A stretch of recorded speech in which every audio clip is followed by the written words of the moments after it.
Check bounce కేసులో సినీ నటి జీవితకు 25 లక్షల రూపాయల జరిమానా విధించింది ఎర్రమంజిల్ కోర్టు. ఎవడైతే నాకేంటి మూవీకి సంబంధించి జీవిత ఇచ్చిన చెక్ బౌన్స్ కావడంతో కోర్టుకు వెళ్లాడు నిర్మాత.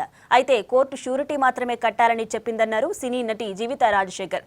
కోర్టు ఆదేశాల ప్రకారం 25 లక్షలు షూరిటీ కింద ఇస్తున్నామని చెప్పారు. గెడ్డం గ్యాంగ్ సినిమాకి ఈ కేసుకి ఎలాంటి రిలేషన్ లేదన్నారు జీవిత రాజశేఖర్. స్క్రోలింగ్లో వచ్చినట్టుగా నాకు ఏ వారెంట్లు లేవు, నేను అరెస్ట్ కాలేదు, నేను జైలుకి వెళ్ళలేదు, ఏమీ లేదు.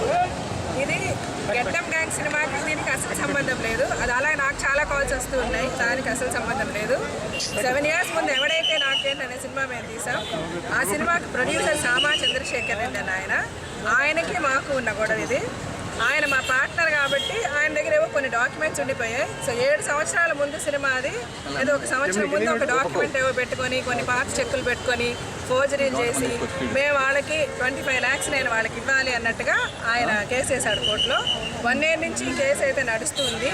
ఇవాళ కూడా ఏమి అంటే అతను చేసిన ఫోర్జరీలు ఇవన్నీ ప్రూవ్ చేయాలి కాబట్టి వాళ్ళ కోర్టులో ఏం చెప్పారంటే ఏదైనా మేము ఆ 25 lakhs అనేది కోర్టుకి డిపాజిట్ చేయాలి, చేసి కేసు ఫర్దర్గా ప్రొసీడ్ కండి, లేదంటే you'll be entitled for punishment అని చెప్పారు.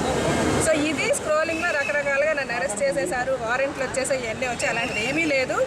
మేము కోర్టు డిమాండ్ చేసినట్టుగా కోర్టుని గౌరవించి కోర్టు కోరిన విధంగా ఆ అమౌంట్ మేము కోర్టుకి ష్యూరిటీ ఇచ్చేసి ఈ కేసుకి ఫైట్ చేయబోతున్నాము.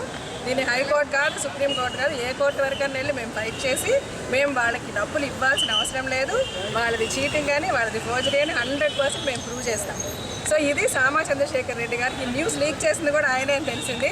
ఆయనకు కూడా నేను చెప్తున్నాను, అన్యాయంగా ఎవరి డబ్బు ఆశించొద్దు, అది మీకు